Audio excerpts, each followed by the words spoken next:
So ngayon na, kakauwi ko lang talaga. So may chika ako for today's video ay kakain na pala. So yung bumili ako ng siomay again na sa Jens Ge. So pwede ko saan talaga yung siomay nila dun. And then, samahan niyo ako habang kain ako. I-chikain ako sa inyo. Wait lang. Alam niyo ba, kanina pagpasok ko pa lang, sa Life Homes pa lang ako. Pagbaba ko ng Life Homes, naglakad ako syempre. Nasakayan pa Robinson. Punta na sa work. Tapos, ayun na, edi, may nauna sa akin sumakay. Tapos, pangalawa ako, as in, pangalawa ako yung passenger. O yung pasahero ng pangalawa.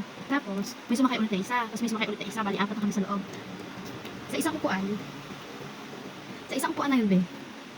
Tatlo kami sa mahaba. Tapos meron isa pang, yung isang lalaki, yun yung unang-unang nakasakay. Doon siya sa kabilang seat. Tapos, alam niyo ba, nag-abot na yung pangatlong sumakay. Bayad daw.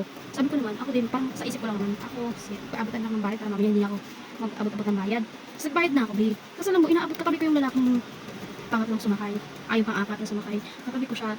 Sabi ko, makikisay ko ng bayad. Naka-earpads yun siya, naka-earpads. Tapos, be, ay, be, ang tagal kong makikisay ko ng bayad, paulit kong ganyan. Hindi niya talaga, as in, alam mo, kahit ako, nakikita ko yung side na to, yan, dito lang talaga nakikita ko sa makikisay ko ng bayad, be. Makikisay ko ng bayad, be, hindi talaga ako nainis. Hindi naman ako sa nainis. Alam mo, yung unang sumakay, kami yung nagtawanan na lang na dalawa pagbalik ko. Kasi gumanto pa ako sa harapan para maiabot ko yung bayad ko. Be, siya nakikisuyo nga ako. Be, alam mo dapat, kung ayaw mag-abot-abot ng mga bayad, be, huwag ka dyan magsakay dyan sa jeep. Kasi nga, baka ng ina ka. Ano dapat nagka-taxi ka. Hindi yung makikiabot ng bayad, nakikisuyo yung tao, kaya makita mo. Baka lang, ina ka. Nakakatawa siya. Nakakainis. Wala lang, hindi na nakakainis. Tapos anong pag-uwi ko naman ngayon? Sobrang gutom ako.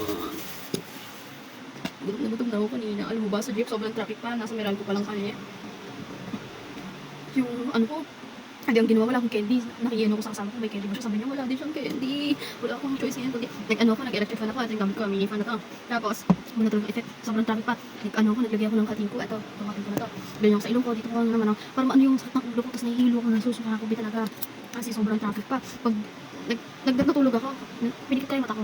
Tapos, pagpikit ko, baka nang inapagising nasa Meralco pa rin kami. Napaka-traffic. Napaka-traffic, be.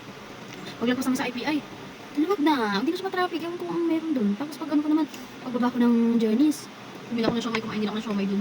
Kasi gutom na gutom talaga. Hindi na nahilo ako, hindi ko kaya. Ano lang? Hindi ko kaya. Nahihilo talaga ako. Gugutom na ako. Wala ka akong pagod sa bagay. Wala sa akin. Ano lang ang chika ko, be? Ano? Kaka ng siomay ko. Siomay na. Ano masarap ng siomay ng Jellies? Gusto ko yung siomay sa Jellies.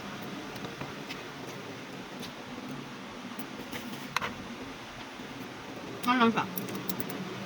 35 pesos ko lang siya nabili. Tatlo na siya malaka. Big siomay yun.